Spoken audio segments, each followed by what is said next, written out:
Zet droog. Ring droog. Bij de Slag te Bregen bij Frensjes zit een koor van 150 man. Binnen uiteindelijk 60 worden. Wouter Dane en Gerben van der Veen hadden ex betocht en opzetten. Maar help van verskate koren.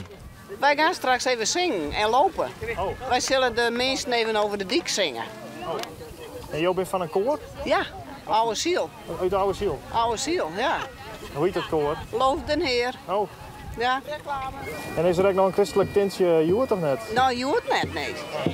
Nee. Vandaag ben we werelds. Ja, maar zie, wij zijn het koren. Zie? Zie?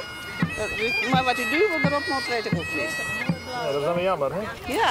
Nou, hier is het korenveld. Het zijn de laatste 5 kilometer van de slachten en dan is het echt afzien. Dat is bloed, zweet, tranen, blaren, nou, van alles en nog wat. Dus op het moment dat de mensen, de ridders, dus de slachtentillen over zijn, de bruggen over de snelweg bij Franeker, dan komen ze beneden aan en dan zien ze dus een soort rat. Zoals een muis ook in zo'n tredmolen eigenlijk de hele tijd. Ik moet door, maar ik kan eigenlijk niet meer. Ik ben helemaal kapot. Even verderop bij het monument verbeeldt je band van de jeugdtheaterskwallen het leed van de laatste 5 kilometer.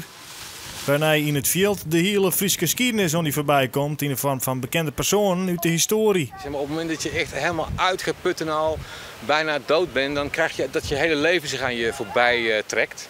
En in dit geval is het niet je eigen leven, maar is het de Friese historie die zich aan je laat zien. Dus Mata Hari komt hier tot leven, Grutte Pier en zo zijn er een heleboel meer, Titus Brandsma. Geheel mijn leven door breng ik dank voor het schone licht tot voor de dood ik zwicht.